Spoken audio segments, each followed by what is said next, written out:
Então, muito obrigado desde já aos nossos três palestrantes e a quem está nos acompanhando. Eu passo a palavra ao Joelson Nascimento, que, como eu disse, vai apresentar o trabalho intitulado A Física do Pátios. Ok, muito obrigado, Marcos. Boa tarde a todos, aos colegas. Para alguém que esteja assistindo, né, e não entenda realmente, porque eu coloquei um título muito breve, né, A Física do Patos, né, patos aqui traduzido por emoções, vamos traduzir assim, né, como funciona essa estrutura. Na verdade, eu não vou trabalhar as emoções, cada uma em particular, mas eu quero só mostrar aqui, brevemente, como funciona, né? Quais são as engrenagens, né? Que faz o pato se desenvolver no corpo humano. Então, vamos lá. Para Diógenes Laércio, Crisipo afirmava que viver de acordo com a excelência é o mesmo que moldar nossa natureza individual com a universal, e que a felicidade consistiria na harmonia entre nossa alma e a vontade divina. Vontade essa que é expressa em leis físicas causais a que todos os seres estão submetidos. Contudo, o patos, que aqui nós vamos traduzir por emoção, tem a força de afetar essas leis, o que leva a uma desarmonia entre o todo e a parte. O nosso objetivo é o de mostrar como isso se dá, compreendendo a ligação que há entre a estrutura do cosmos e o comportamento humano. Então, de início, o elemento primordial, o fogo, rodeado pelo espaço vazio infinito, tem em si os princípios ativo e passivo. Por essa atividade, ele inicia o processo de criação, ganhando densidade e transformando parte de si em ar. Em seguida, pelo mesmo processo, parte do ar torna-se água, e por condensação, parte da água torna-se terra.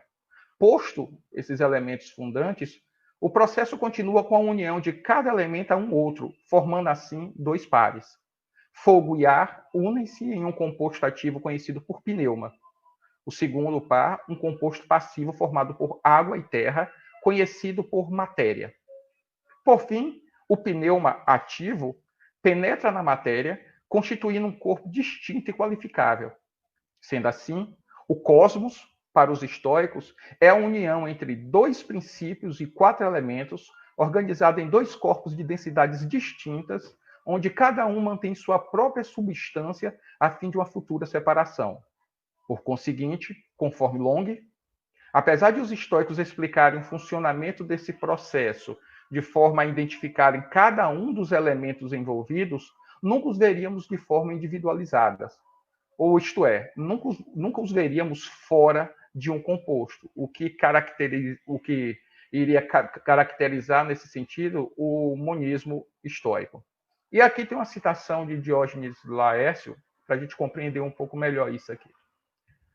De acordo com os estoicos, os princípios são dois, ativo e passivo. O princípio passivo é a essência sem qualidade, a matéria. O princípio ativo é a razão na matéria, ou seja, Deus, logos, pneuma, alma. E Deus, que é eterno, é o demiurgo criador de todas as coisas no processo relativo à matéria. Fim da citação. A maneira como o pneuma dá forma e qualidade à matéria se dá através de um movimento simultâneo para dentro e para fora, conhecido por tônus. O movimento para dentro lhe confere identidade e para fora, qualidade. É um movimento que trabalha em diferentes níveis com o intuito de transformar o composto em quatro tipos definidos de corpos. O primeiro movimento pneumático fornece coesão a fim de manter a unidade do composto pneuma-matéria unido. É um nível conhecido como Rex. No nível da physis, fornece a força necessária para a nutrição e crescimento da unidade. No da psique, movimento e sensação. No último nível, o hegemonicon, a racionalidade. Caso um composto tenha apenas o movimento da Rex, ele será classificado como um ser sem vida. Uma pedra, por exemplo, é dotada exclusivamente de sua força de coesão, de um movimento solitário do pneuma. Quando passa a ter movimento de physis, certo? Temos o corpo das plantas, né, os vegetais. No entanto, o movimento da Rex ainda permanece, mas agora como uma função própria da físis, pois a capacidade de crescimento e nutrição só é possível em um corpo coeso. O nível da psique fornece ao composto sensação e movimento, que estarão ligadas a funções psíquicas como fantasia e impulso. Estas capacidades definem o corpo de um ser vivo. Quando o pneuma atinge seu último nível, o do hegemonicon, o composto adquire assentimento, mais duas funções psíquicas, assentimento e logos, o que caracteriza o corpo do ser vivo racional. Tanto animais quanto seres humanos compartilham os movimentos da Rex, physis e psique. Mas, apesar disso, no ser humano, as funções pneumáticas anteriores estarão todas elas ligadas ao hegemonicon. E aqui eu faço uma citação de Estobel, né, citando Jâmblico. Segundo os estoicos, várias correntes do pneuma se estendem do hegemônico, algumas em direção aos olhos, outra em direção aos ouvidos, outras em direção a outros órgãos dos sentidos. Algumas faculdades se distinguem também pela peculiaridade da qualidade do próprio substrato. Desde que a maçã encerra uma doçura e fragrância idênticas ao corpo, o hegemônico inclui em si fantasia, assentimento, impulso e o logos.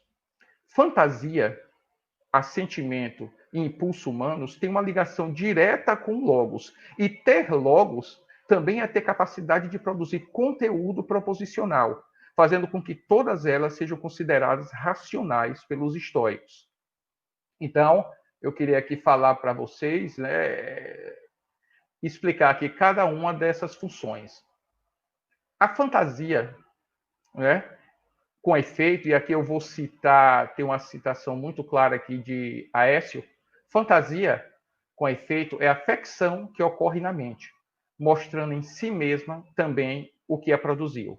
Por exemplo, quando através dos olhos vemos algo branco, é a afecção que ocorre através da visão da mente. Também, segundo, isso se diz que temos afecção porque o branco que subjaz nos move. Fim da citação. A fantasia é uma alteração, uma tipose em psique, né, que ocorre no movimento do pneuma, provocado por objeto exterior sensivelmente percebido, o qual gera uma representação desse mesmo objeto na mente. É uma imagem produzida no pneuma, causando um impulso de busca e recusa, os quais, uma vez assentidos, levam o ser humano a agir. Em um animal não racional, por não haver logos, os impulsos agem de acordo com sua própria natureza. Por exemplo, caso o animal sinta o cheiro de um predador, a fantasia, por meio do sentido correspondente, afeta o pneuma de forma a impulsionar um animal para defesa ou fuga. Por não haver logos, não há sentimento. E se não há sentimento, não há capacidade de escolha entre defesa ou fuga. Para Cícero, o assentimento é um movimento pelo qual a vontade adere ao que lhe parece verdadeiro. Como ele está ligado ao logos, aderir ao que parece verdadeiro significa concordar ou não com os juízos que temos a respeito das coisas. É nessa junção juízo-assentimento onde surge a capacidade de não aderirmos a tudo o que nos impulsiona. Como afirma aqui um belo texto do padre Milton Valente, o logos possui uma autonomia em relação à fantasia e ao assentimento, ao tornar-lhes matéria-prima para a reflexão. E cito aqui o padre Milton Valente. O logos não decide imediatamente sobre o conteúdo da verdade. Examina as condições do assentimento. Se após esse exame julgar realizadas todas as condições, dá o seu assentimento em virtude da força que lhe confere. Suponhamos um caso de um homem a quem amputaram a perna e que durante vários dias recebeu apenas uma magra sopa. Atormentado pelas dores e pela fome, vê surgir no hegemonicon a imagem dos alimentos do seu paladar, experimenta o impulso para eles. Esse impulso tem origem numa faculdade particular da alma e não se deve desenvolver sem o assentimento do logos. Fim da citação. Como podemos ver, sentir fome e ser impulsionado a comer são estados separados do pneuma. Como nos afirma Long, O primeiro é uma reação inevitável ao corpo, mas o último depende da alma e do julgamento que a alma faz. Poderíamos dizer que é uma relação entre a alma ou pessoa e uma proposição. Já o impulso, ele é conhecido na filosofia estoica também por oikeosis, termo traduzido aproximadamente por apropriação. Logo após o nascimento, quando o pneuma passa de físis a psique pelo contato com o ar frio, a natureza dá ao animal consciência de si e do mundo que o cerca com o intuito de manter e perpetuar a vida. A primeira apropriação, próton oikeon, faz dos seres vivos cônscios de sua própria constituição, de suas partes corporais e do modo correto de usá-las. Diógenes Laércio nos diz sobre essa primeira apropriação. De fato, seria improvável que a natureza tornasse a criatura estranha a si mesmo, e que a natureza que a gerou a manteria como estranha e não familiar. Fim da citação. Em seguida, surge a oikeosis e eunoietike, quando animais e seres humanos são atraídos ao amor por si mesmo, gerando o instinto de autopreservação. Depois começam a selecionar coisas benéficas à sua preservação, gerada pela oikeosis eclectique.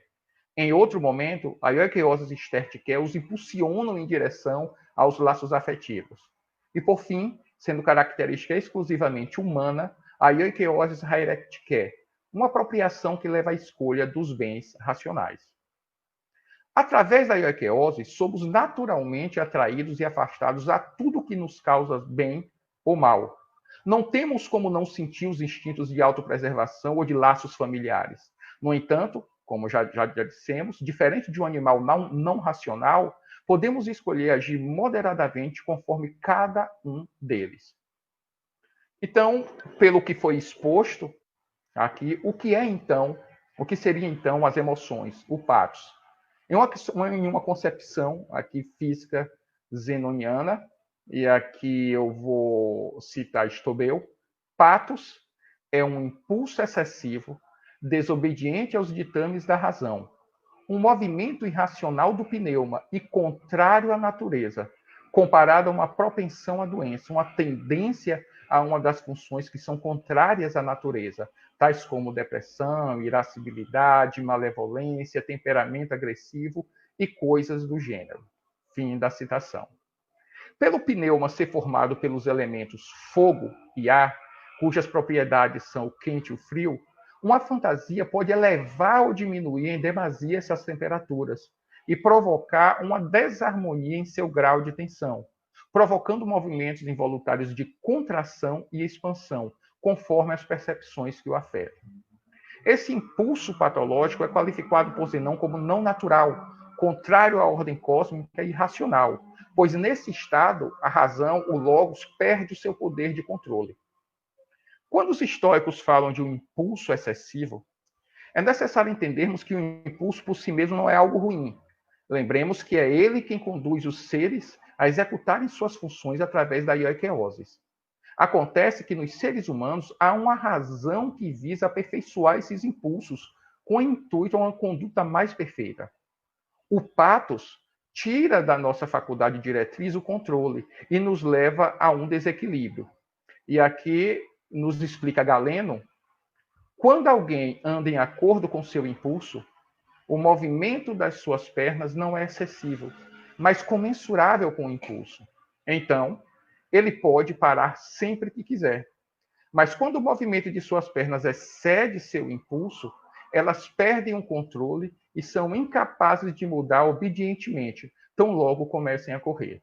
Algo similar, eu penso, acontece com o impulso devido aí além da proporção racional. O excesso na corrida é chamado de contrário ao impulso, mas o excesso no impulso é chamado de contrário à razão. Fim da citação. Em uma concepção psicofísica crisipiana, o impulso excessivo zenoniano é uma consequência do assentimento que damos aos falsos juízos. Crisipo nos diz que os muitos erros de ação dos homens se dão por conta de um mau julgamento de suas fantasiais, ou como afirma Diógenes Laércio, de uma apreensão da realidade com pouca nitidez. Ou seja, quando o hegemonicon é afetado por algo externo e não emite um juízo adequado sobre o que afetou, um movimento excessivo ocorre, desequilibrando assim seu bom fluxo. Nesse momento, a emoção ocorre. Quando Stobel nos fala sobre os 4 tipos de emoções, como desejo, medo, dor e prazer, todas elas são ligadas a juízo sobre o que é bom ou ruim. Por exemplo, o prazer vem da posse de algo que desejamos, mas só desejamos aquilo que nos parece bom. E o parecer bom é um juízo que emitimos a partir das noções gerais adquiridas ao longo da vida. O mesmo acontece com a dor. Ela surge quando falhamos em possuir os objetos que consideramos dignos de desejo ou quando experienciamos algo que entendemos que deve ser temido.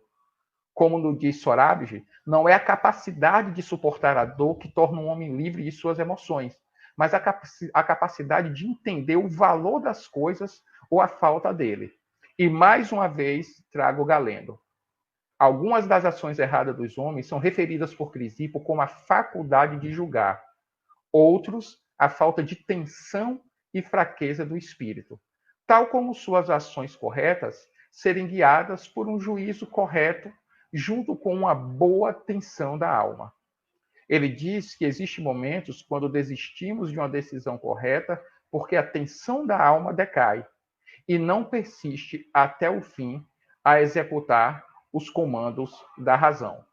Então, fim da citação. Julgamos mal porque o tônus é fraco ou o tônus é fraco porque julgamos mal? Bem, entendemos que os dois. Podem existir momentos em que a falta de tensão do pneuma se dê por alguma doença que afete o corpo em suas funções psíquicas ou vegetativas. Daí, nosso julgamento não corresponder a algo existente, como em um delírio, por exemplo.